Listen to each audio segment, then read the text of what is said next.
أما بعد فأعوذ بالله من الشيطان الرجيم بسم الله الرحمن الرحيم إن الذين آمنوا وعملوا الصالحات كانت لهم جنات الفردوس نزلا وقال النبي صلى الله تبارك وتعالى عليه وآله وسلم إن الطالب العلم والمرأة المطيعة لزوجها والولد البار بوالديه يدخلون الجنة مع الأنبياء بغير حساب أو كما قال عليه الصلاة والسلام۔ میرے انتہائی قابل احترام علماء ذی وقار اور میرے محترم بھائی دوستوں بزرگوں، اللہ سے دعا ہے کہ جیسے اللہ نے اس مرکز میں ہم سب کو اکٹھا فرمایا، حرمین شریفین میں بھی اللہ ہم سب کو ایسے اکٹھا فرمائے، بار بار شوق اور محبت کے اضافے کے ساتھ، اور جنت میں بھی اپنے مصطفیٰ کے قدموں میں جگہ نصیب فرمائے۔ قرآن پاک کی آیت مبارکہ جو میں نے آپ کے سامنے تلاوت کی ہے، ان الذین آمنوا وعملوا الصالحات كانت لهم جنات الفردوس نزلا، کہ جو لوگ ایمان عمل والی زندگی گزارتے ہیں ان کو اللہ جل جلالہ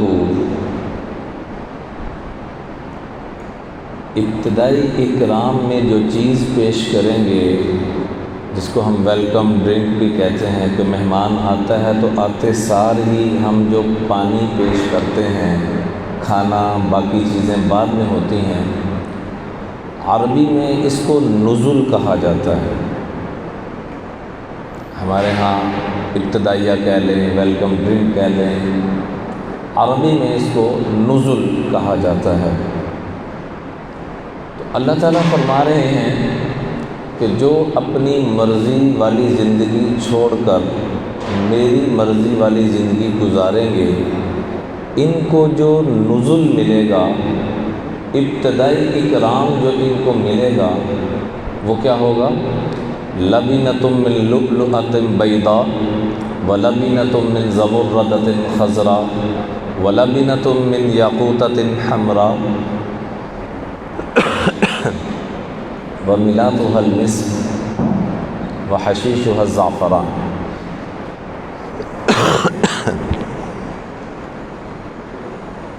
ایک اینٹ سفید موتی کی، دوسری سبز زمرد کی، تیسری سرخ یاقوت کی، اور اس کا جو گارا ہوگا وہ مشک اور عنبر کا ہوگا، جو دنیا میں کسی کو سونگھنے کے لیے بھی نہیں ملا ہوگا، اور اس کا جو گھاس ہوگا وہ زعفران کا ہوگا، اور سب سے بڑی بات اس کا جو پڑوس ہوگا آقا کریم صلی اللہ علیہ وسلم کا ہوگا، اور اس کا جو چھت ہوگا وہ رحمان کا عرش ہوگا۔ یہ ابتدائی اکرام اللہ یہ عطا فرمائیں گے اپنے فرما برداروں کو۔ اللہ مجھے آپ کو پوری امت کو یہ عطا فرمائے۔ خدا نہ خواستہ ایک اکرام تو یہ ہے، دوسری جگہ فرمایا وَلَكُمْ فِيهَا مَا تَشْتَهِي أَنفُسُكُمْ وَلَكُمْ فِيهَا مَا تَدَّعُونَ، جو تمہاری زبانوں پر آئے گا میں وہ بھی تمہیں عطا کروں گا، جو تمہارے دل کے اندر حسرت اور تمنا ہوگی وہ بھی عطا کروں گا۔ وَلَكُمْ فِيهَا مَا تَشْتَهِي أَنفُسُكُمْ وَلَكُمْ فِيهَا مَا تَدَّعُونَ۔ دنیا میں کسی بڑے سے بڑے بادشاہ کا بھی یہ دعویٰ جھوٹ ہوگا جو اللہ پاک قرآن پاک میں بیان فرما رہے ہیں کہ جو زبان پہ آئے گا وہ بھی پورا ہوگا، جو دل میں آئے گا وہ بھی پورا ہوگا۔ اور یہ کیا ہوگا؟ نزلا من غفور الرحیم، یہ ابتدائی اکرام ہوگا، ابتدائی معاملہ ہوگا۔ آپ اندازہ کریں ابتدائی اکرام وہ ہے جو دنیا کے کسی بادشاہ کو نصیب نہیں ہوا، تو انتہائی اکرام کیا ہوگا؟ اور اگر خدا نہ خواستہ رب کو ناراض کر کے چلے گئے، اللہ میری آپ کی پوری امت کی حفاظت فرمائے، تو فرمایا لآکلون من شجر من زقوم، سورہ واقعہ میں اللہ فرماتے ہیں لآکلون من شجر من زقوم فمالئون منها البطون فشاربون علیہ من الحمیم فشاربون شرب الہیم ھذا نزلهم یوم الدین۔ کھانے کے لیے نافرمانوں کو زقوم کا درخت دیا جائے گا اور اس سے پیٹ بھریں گے، فمالئون منها البطون۔ زقوم کے بارے میں اللہ کے محبوب علیہ السلام بیان فرماتے ہوئے رو پڑے۔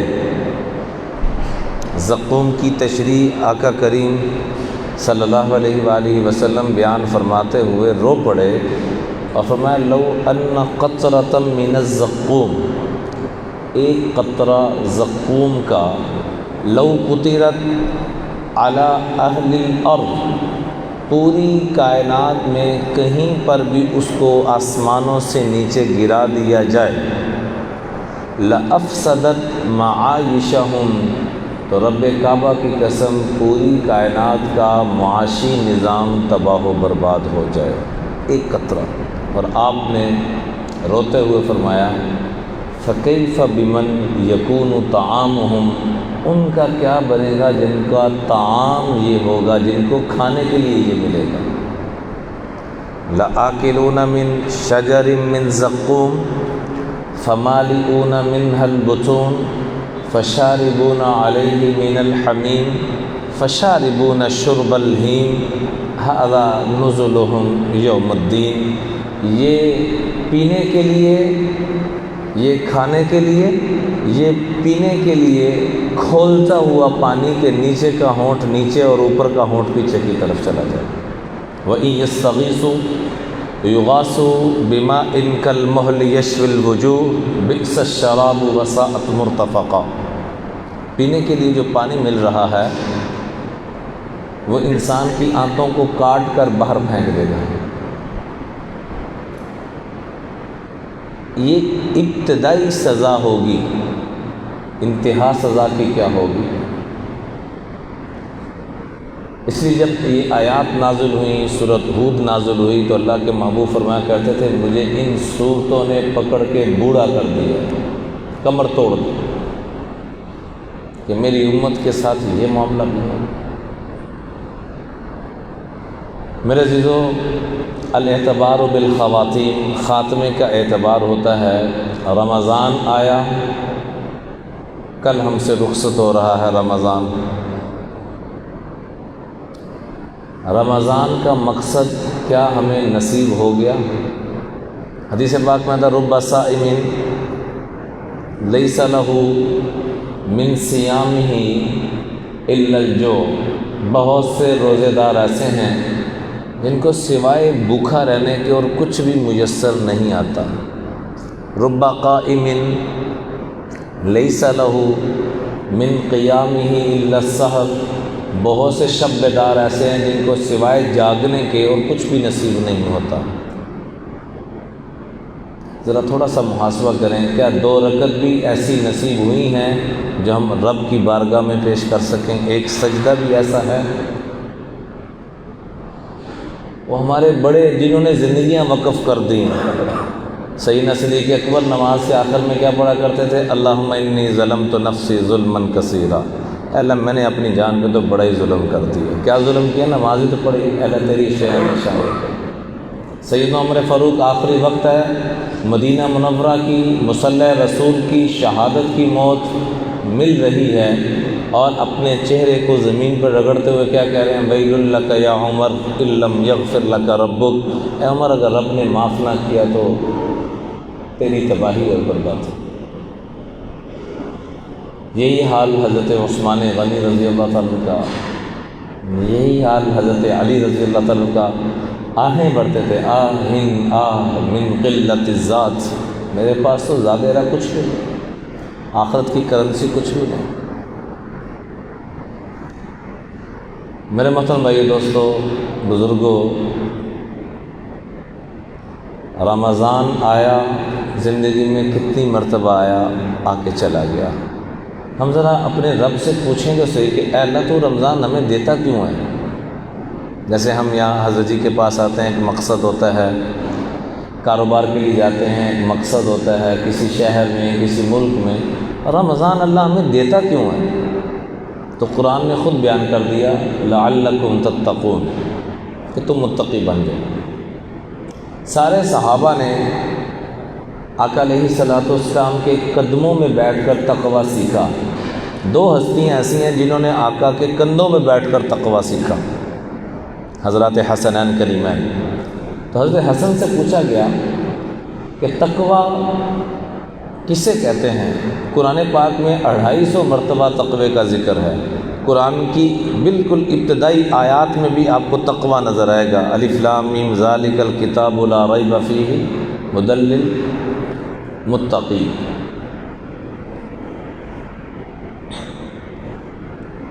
حضرت حسن سے پوچھا کہ تقویٰ کہتے کس کو ہیں؟ میں ہاتھ جوڑ کے درخواست کرتا ہوں، منت کرتا ہوں، آپ حضرات کے پاؤں پکڑتا ہوں، میرے لیے بھی دعا کریں اور اپنے لیے بھی دعا کریں، پوری امت کے لیے کہ اے اللہ ہمیں تقویٰ عطا فرما دے۔ پوچھا کہ حضرت تقویٰ کہتے کس کو ہیں؟ فرمایا اللہ تری نفسک خیرا، تمہیں اپنے نفس کی کوئی خیر، کوئی خوبی نظر نہ آئے اور دوسروں کی کوئی خامی نظر نہ آئے تو سمجھ لینا کہ رب نے تجھے متقی بنا دیا۔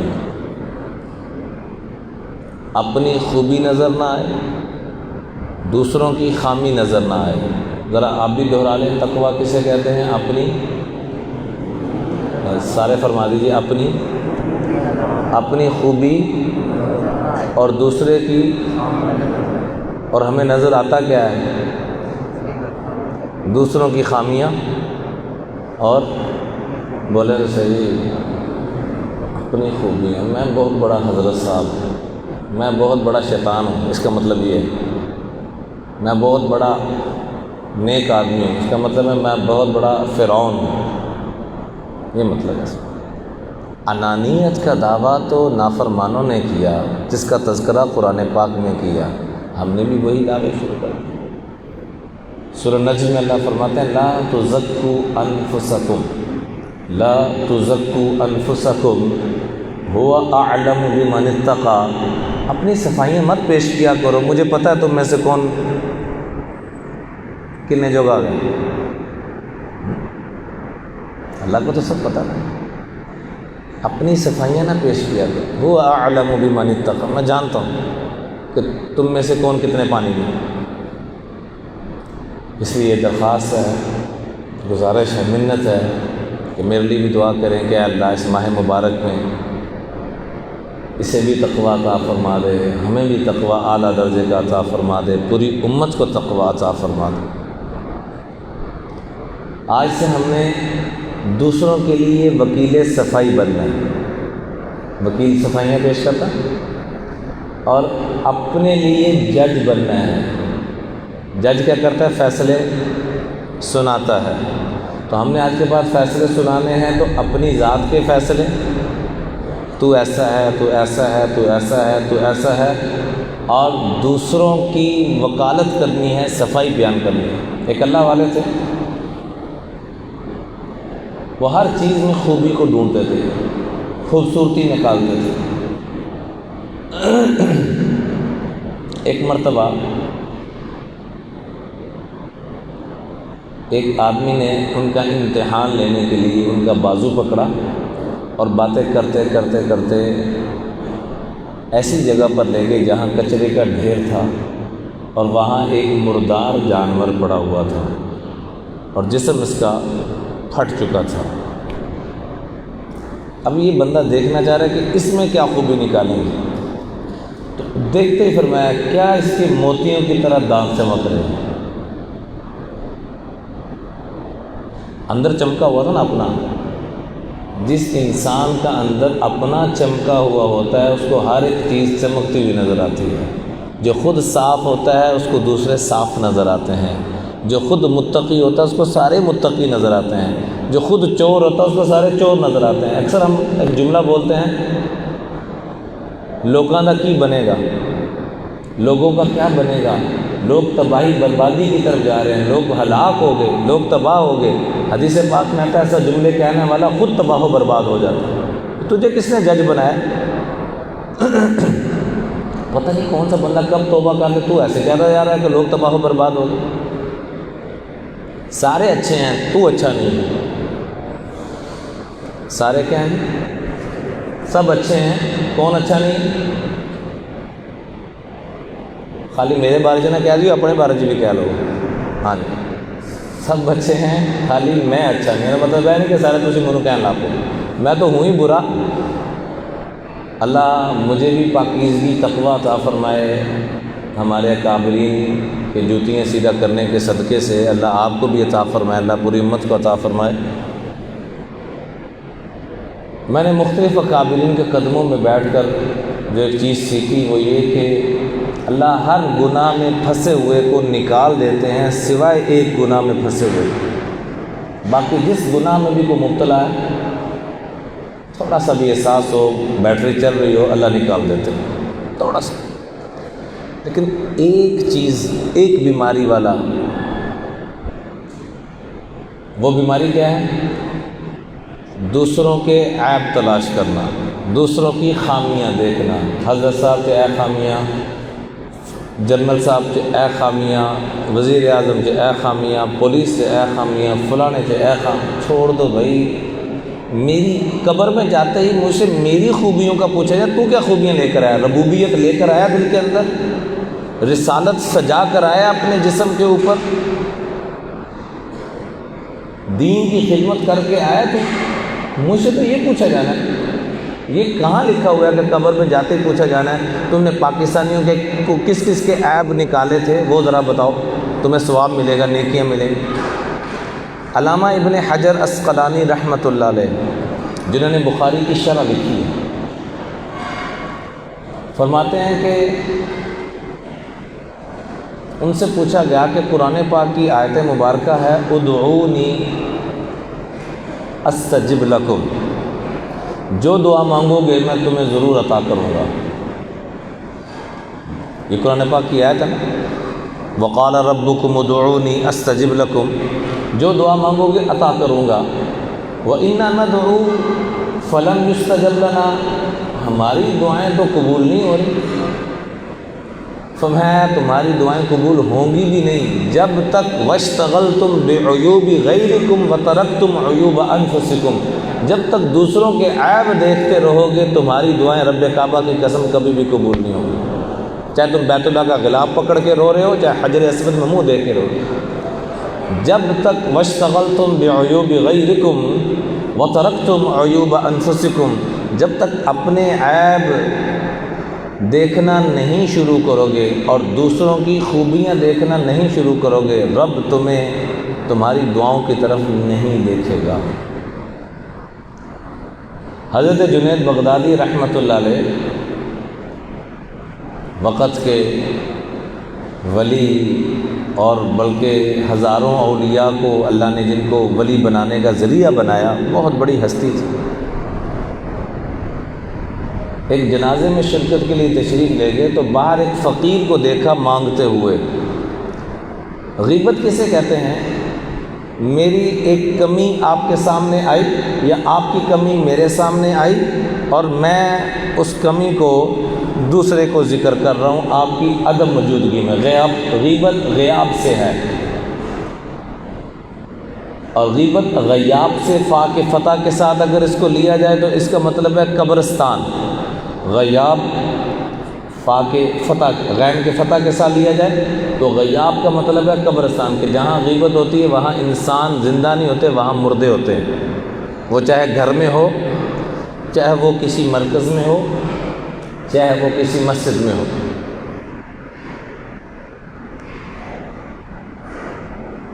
اور یہاں تک فرمایا کہ غیبت کرنے والا سچے دل سے توبہ کر بھی لے تب بھی سب سے آخر میں جنت میں جائے گا۔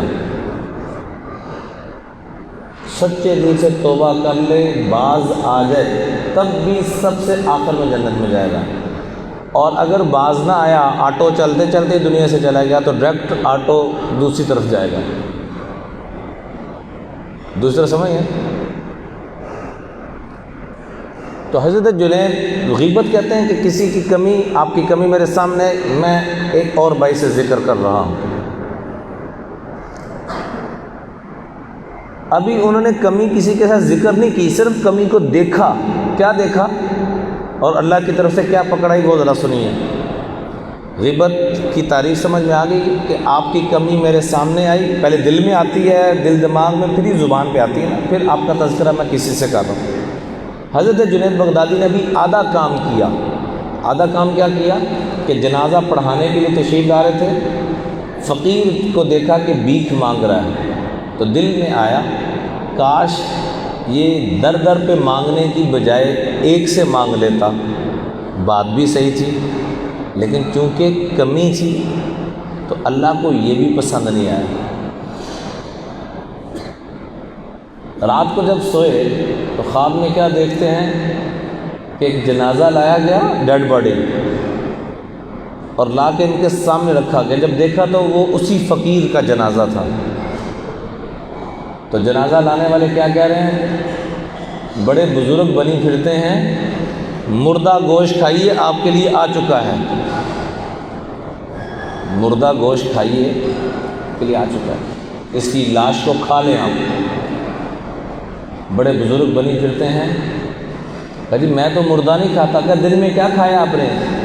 اس کو بھی غیبت شمار کر لیا گیا کہ ابھی دل میں صرف آیا، زبان پہ اس کا اظہار بھی نہیں کیا، تو پھر خواب میں اتنا روئے، رب سے معافی مانگی، وہ ڈیڈ باڈی ان کے سامنے سے اٹھ ہی نہیں رہی تھی۔ بڑی کوشش کی اٹھوانے کی، نہیں اٹھ رہی تھی۔ جب رو رو کے گڑ گڑا کے مانگے، جب خواب سے بیدار ہوئے تو آنسوں سے داڑھی تر تھی، اور آخری وقت میں پھر توبہ قبول ہوئی اور ڈیڈ باڈی کو اٹھایا۔ میرے عزیزو، جیسے رب کی یہ رحمت نازل ہو رہی ہے بارش کی صورت میں، اللہ میرے آپ کے دل میں بھی رمضان کے صدقے کو رحمت کا قطرہ نازل فرما دے۔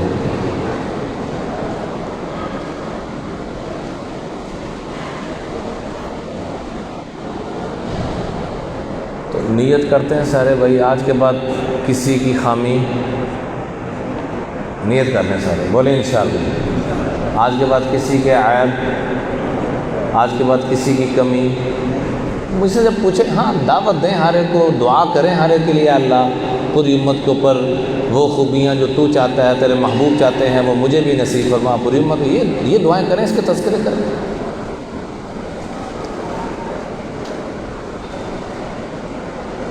اور آخری گزارش،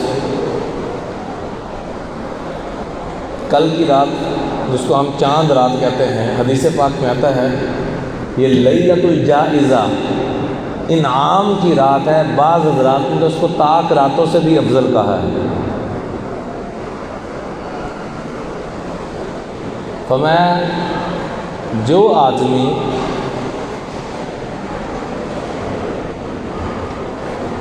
ان راتوں کو زندہ کرے گا، کل قیامت میں لوگوں کے دل مردہ ہو چکے ہوں گے، لم تمت قلبہ یوم تمت القلوب، جس دن لوگوں کے دل مردہ ہوں گے اللہ اس کے دل کو وہاں بھی زندہ رکھیں گے، جو چاند رات کو زندہ کریں گے۔ تو یہ انعام کی رات ہے، بدلے کی رات ہے۔ اور جب عید کی نماز کے لیے جائیں تو فرمایا عیدگاہ میں جو دعا مانگی جائے، اللہ تعالیٰ فرماتے ہیں اپنے فرشتوں کو گواہ بناتے ہوئے، فَوَعِزَّتِي وَجَلَالِي، میری عزت اور بزرگی کی قسم کہ میرے بندے آج آخرت کے بارے میں جو مانگیں گے وہ بھی عطا کروں گا، دنیا کے بارے میں جو مانگیں گے وہ بھی عطا کروں گا۔ تو عید کا مجمع بڑا مبارک مجمع، کل کی رات بڑی مبارک رات، اور کوشش کریں کہ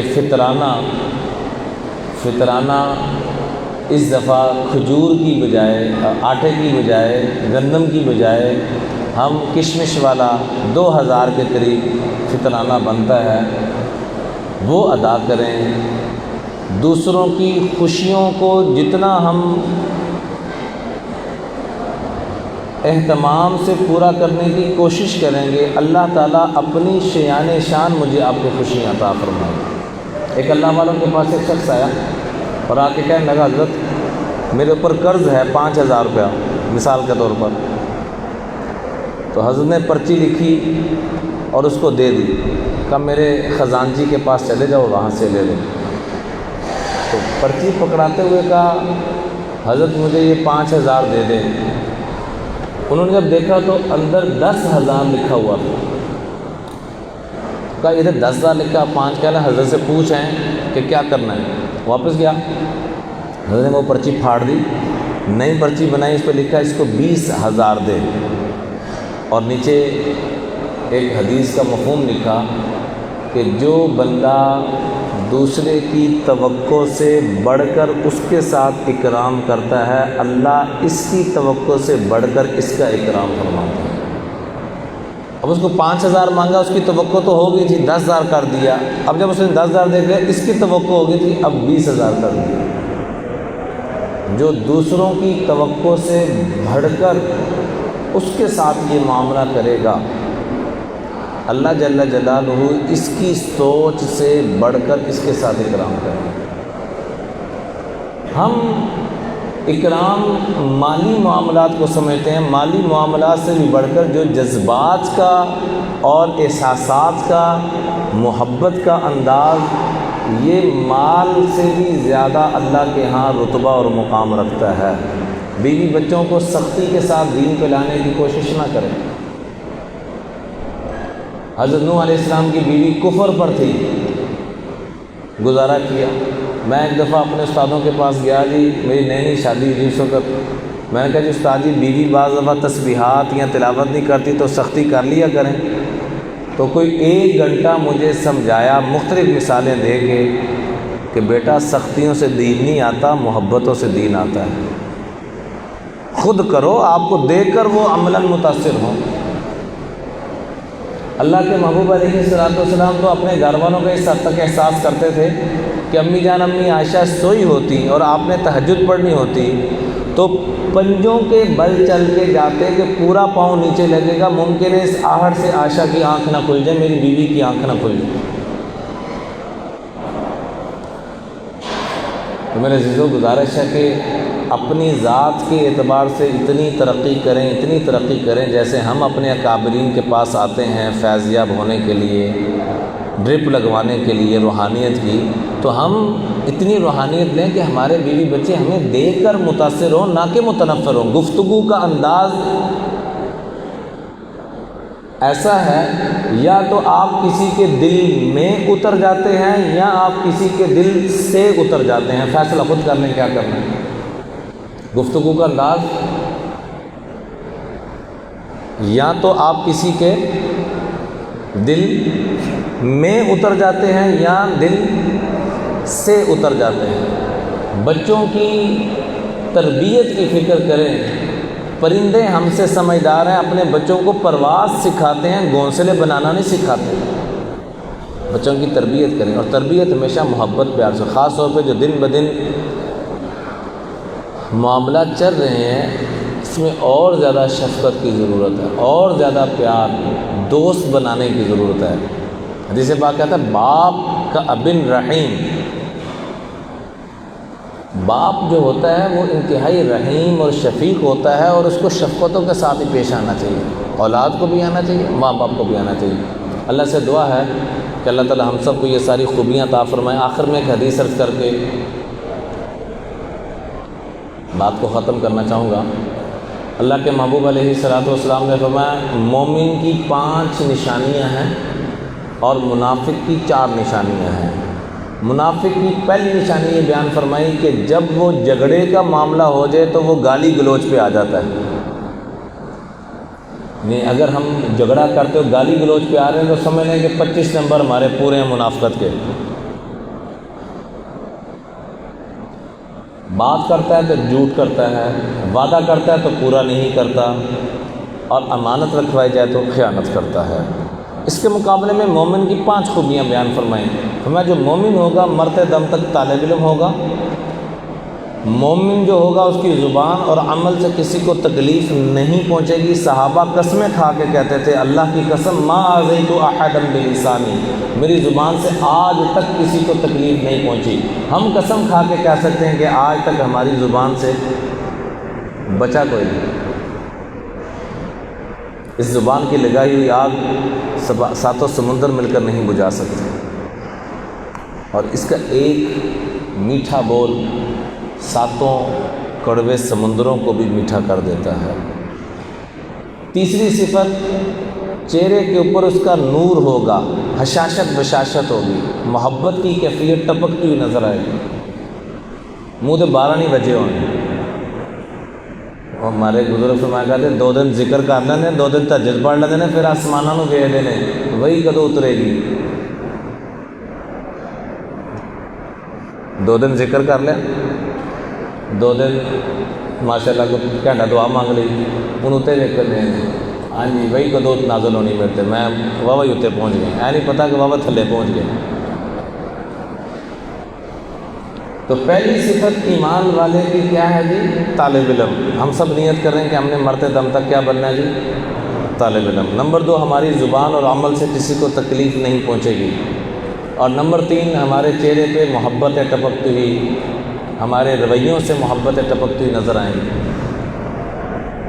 اور نمبر 4، اللہ دل کا نور عطا